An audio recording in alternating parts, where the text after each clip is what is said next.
Welcome to SST College of Arts and Commerce. This is a SST Edupedia and I am Assistant Professor Namrata Singh. Today we are going to learn the topic that is a cognitive dissonance. So what is a cognitive dissonance? It is a fact and belief. Cognitive dissonance is the mental stress or discomfort experienced by an individual who holds two or more contradictory beliefs, ideas or values at the same times. ये mental stress होता है जिसमें persons many of time confuse होता है कि जो चीजें उसे दिख रही है क्या उस पर उससे बिलीव करना चाहिए या फिर नहीं करना चाहिए, या फिर जो आइडियाज उसके दिमाग में चल रहे हैं वो आइडियाज कितने एक्चुअली फैक्ट है और कितना एक्चुअली वो इम्प्लीमेंट हो सकते हैं. Then it is incompatibility that an individual might perceive between two or more attitudes. Many of time persons अब दो लोगों के attitudes को देखता है या दो different persons के behavior और attitudes में comparison करता है. So that situations में भी many of times वो stuck हो जाता है और उससे stress आता है कि what is the right, what is the wrong, किसे मुझे मानना चाहिए या फिर किसे मुझे नहीं मानना चाहिए. तो in short cognitive dissonance क्या होता है? एक मेंटल स्ट्रेस होता है जहां पे पर्सन डिस्कम्फर्ट एक्सपीरियंस करता है ड्यूरिंग द दैट टाइम कि सेम टाइम पे उसे कौन सी चीजों पे बिलीव करना है या बिलीव नहीं करना है. इन शॉर्ट कि फैक्ट क्या है और एज पर दैट फैक्ट उस पर हमें बिलीव करना चाहिए या फिर बिलीव नहीं करना चाहिए. For example, here is the cognition 1 and cognition 2. Cognition 1 is said fact and cognition 2 is said belief. इन दोनों की वजह से पर्सन्स का मेनी ऑफ टाइम्स जो मोटिवेशंस लेवल होता है वो मोटिवेशन लेवल क्या होता है? रिड्यूस होता है because it is a one kind of the stress. Now हमें कैसे पता चलेगा कि हम कॉग्निटिव डिसोनेंस एक्सपीरियंस कर रहे हैं या फिर नहीं कर रहे हैं? In short, what are the signs you might be experiencing cognitive dissonance? The first one is general discomfort that has no obvious or clear source. Many of time मुझे पता ही नहीं है, मुझे कोई इंफॉर्मेशन चाहिए तो उसके लिए क्लियर सोर्स क्या है, मैं कहां से इंफॉर्मेशन कलेक्ट करूंगी. Second, confusion. Many of time बहुत सारे लोग कंफ्यूज होते हैं कि एग्जैक्टली जो चल रहा है वो राइट है या फिर जो हो चुका है वो राइट था या फिर जो होने वाला होगा वो राइट है. इन थ्री सर्कमस्टेंसेस में, इन द पास्ट, प्रेजेंट और फ्यूचर, ये थ्री थिंग्स में वो ऑलवेज क्या होगा? कंफ्यूज्ड होगा. Than feeling conflicted over a disputed subject matter. Many of time वो क्या होता है, उसे कॉन्फ्लिक्ट फील होता है किस पे? अगर वो किसी सब्जेक्ट मैटर पे क्या कर रहा है, डिस्प्यूट उसका चल रहा है तो उससे क्या लगेगा कि यहाँ पे झगड़ा हो रहा है और मेनी ऑफ टाइम्स वो सब्जेक्ट मैटर्स को वो सॉल्व नहीं कर पाता है. Then people saying you are being a hypocrite. Many of time बहुत सारे पर्सन्स क्या हो जाते हैं, नॉर्मल सिचुएशंस में भी हाइपर हो जाते हैं और उस टाइम सामने वाला पर्सन या कोई दूसरा पर्सन उसे बोल दिया कि you are becoming a hypocrite, that time also उसे स्ट्रेस क्रिएट होता है. And then being aware of conflicting views and or desired but not know what to do with them. Many of times उसे पता है ये conflicts का reason है, इसके वजह से झगड़े हो रहे हैं और उसकी इच्छा भी है कि उसे क्या नहीं करना है, उसे या तो पता नहीं है कि किस तरीके से उसे उस प्रॉब्लम्स को टेकल करना चाहिए. So these are the sign for the experiencing cognitive dissonance. Now, what are the cognitive dissonance theory? As per the Festingser's propagated cognitive dissonance theory in the year 1957, as per him, cognitive dissonance theory suggests that we have an inner drive to hold all our attitudes and beliefs in harmony and avoid disharmony.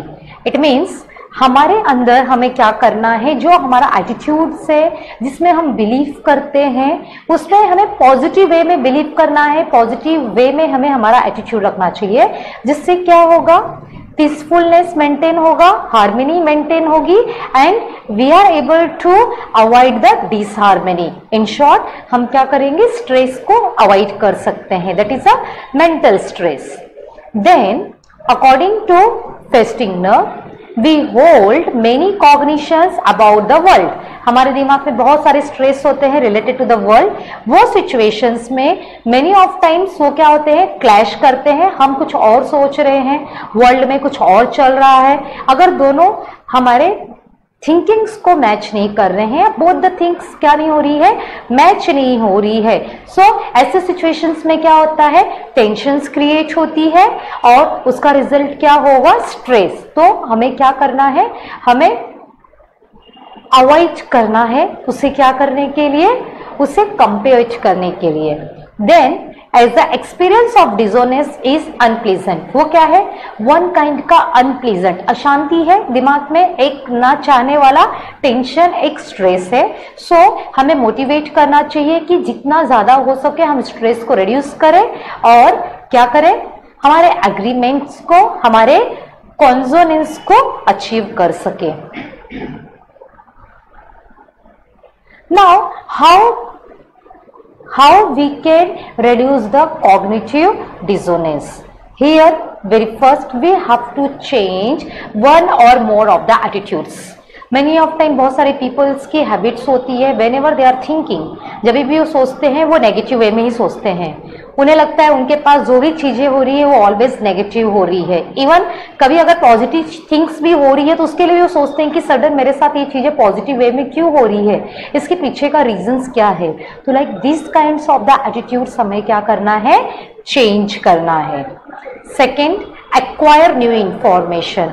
Always हमें update रहने के लिए या फिर हमारे stress को कम करने के लिए, रिड्यूस करने के लिए, एलिमिनेट करने के लिए we have to be found out the new information, जिससे कि हमें जो प्रॉब्लम्स आ रही है उस प्रॉब्लम्स को इजीली हम टेकल कर सके with the help of the new information.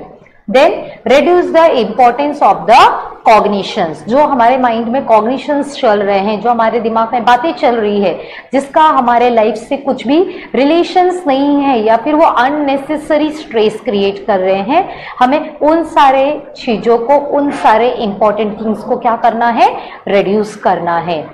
Always we have to try to add the new cognition but in the positive way or positive manners, and many of time as per the changes in the situations we have to justify the our behavior। means जैसे जैसे environment change होगा, जैसे जैसे situations change होगी, according to that हमें क्या करना है, हमारे behaviors को भी change करना चाहिए। so these are the some measures, through these we can reduce our cognitive dissonance। Now here is the simple examples which is related to the cognitive dissonance। For example, many of time unpleasant tensions create होते हैं। Like for example, I smoke cigarette। So मुझे पता है कि smoking cigarette is unhealthy। Many of time कुछ persons को ऐसा लगता है सिगरेट पीने से क्या होता है, स्ट्रेस रिड्यूस होता है, we are feeling as a very calm, या मेरा स्ट्रेस रिड्यूस हो जाएगा, बट ऐसा कुछ भी नहीं होता है। सी मेरे माइंड में ये अनप्लीजेंट टेंशन जब क्रिएट होगा कि smoking cigarette is a unhealthy, so that time I am going to decide कि I don't smoke cigarette any more. Means अभी फॉर एग्जाम्पल मैं डे का 10 सिगरेट्स पीता हूँ, आई ट्राई कि मैं क्या करूंगा, नेक्स्ट टाइम से उसे कम करने की कोशिश करूंगा। 10 से 7 पे आएंगे, 7 से 5 पे आएंगे, एक साथ तो छूटेगा नहीं बिकॉज ये क्या हो गई है, हमारी हैबिट बन चुकी है, but we can try to reduce. फिर 5 to हम 3 पे आएंगे, 3 to 1 करेंगे, ठीक है, और उसके बाद वी आर ट्राइंग टू उसे पूरी तरीके से क्या करें, स्टॉप कर दे। या फिर मैं सिगरेट पीता हूं, सो वो सिचुएशंस में क्या होगा, the research on smoking is not conclusive. It's not necessary कि मुझे लगता है अगर मैंने सिगरेट पीना बंद कर दिया तो मेरी हेल्थ ठीक हो जाएगी, उसके पीछे और भी बहुत सारे रीजंस होंगे। या फिर कुछ लोगों का अगर हेल्थ इश्यूज है और उन्हें ऐसा लगता है कि ये सारे health issues because of other things हो रहे हैं, सिगरेट पीने की वजह से नहीं हो रहे, सिगरेट पीने की वजह से नहीं हो रहे हैं, तो समवेयर ये क्या है, ये भी क्या है, एक one kind of the facts और बिलीफ। फैक्ट ये बोल रहा है कि सिगरेट पीने की वजह से क्या हो रहा है, मेरा हेल्थ इश्यूज क्रिएट हो रहा है, लेकिन मैं क्या बिलीव करती हूँ, नो, सिगरेट पीने की वजह से मेरा स्ट्रेस क्या होता है, कम होता है, रिड्यूस होता है। सो ये एक टाइम पे दोनों क्या है, कॉन्ट्राडिक्टरी स्टेटमेंट है और ये पर्सन टू पर्सन डिफर करता है कि वो उसे किस तरीके से लेता है। As per the Festinger, whether a person actually attempts to reduce the dissonance or not depends on the three factors। वो किस तरीके से अपने डिसोनेंस को रिड्यूस कर सकता है। पहला, उसे इंपॉर्टेंस देना है, किसे, वो चीजों को अटेम्प्ट नहीं करेगा जिससे उसे डिसोनेंस फील हो रहा है, जिससे उसे टेंशन क्रिएट्स हो रहा है या उसके माइंड में और भी कुछ चीजें आ रही है। और all time he is trying to give opinions, ऐसे ओपिनियंस नहीं रखेगा जो ओपिनियंस उसके लिए क्या नहीं है, इंपॉर्टेंट नहीं है, वो ओपिनियंस उसके लिए मैटर नहीं करते हैं, तो उसके लिए वो क्या नहीं करेगा, ज्यादा उस पर थिंक नहीं करेगा। सेकेंड है इन्फ्लुएंस। यहाँ पे क्या होता है, मेनी ऑफ टाइम पर्सन से इन्फ्लुएंस हो जाते हैं, यस और no.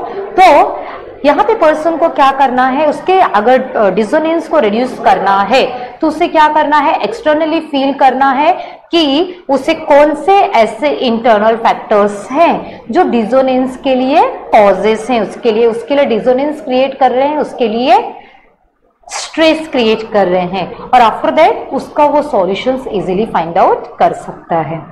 Then rewards, a person will not be motivated to reduce dissonance if the rewards are high. अगर उसे हम मोटिवेट कर रहे हैं और उसे उसका रिवॉर्ड्स हाई मिल रहा है तो वो सिचुएशंस में क्या होगा, उसका डिसोनेंस कम होगा, उसका स्ट्रेस कम होगा। देन ये सिचुएशंस में वो क्या करेगा, उसका टेंशन रिड्यूस होगा और जिसके वजह से डिसकंफर्ट जोन से निकलकर वो कंफर्ट जोन्स में आएगा और एंड वो ट्राई करेगा कि किस तरीके से नेगेटिव थॉट्स को क्या कर सके, अवॉइड कर सके। So as per the study there is a conclusion on the cognitive dissonance, that is a cognitive dissonance have many useful applications in the field of the education in motivating students to engage in the educational activities। की किस तरीके से वो educational activities में वो खुद को ज्यादा से ज्यादा इंगेज कर सकते हैं। देन ये थ्योरी प्रेडिक्ट करती है कि अगर इंडिविजुअल्स को हम रिवॉर्ड्स दे, उसे मोटिवेट करें, तो उसका डिसोनेंस कम होगा और वो अपने परफॉर्मेंस को, अपने टास्क को क्या कर सकता है और इंप्रूव कर सकता है। देन अगर उसके पास डायनामिक्स नॉलेज है तो many of time it is the beneficial for him. इससे क्या होगा, ओनली सिर्फ फील्ड उसे मोटिवेशन से नहीं मिलेगा, even he can perceive for the psychology and psychotherapy. And इससे क्या होगा, मेनी ऑफ टाइम उसके रियल लाइफ में जो सिचुएशंस है वो सिचुएशंस को वो चेंज कर पाएगा and he is promoting healthy and pro social behaviors।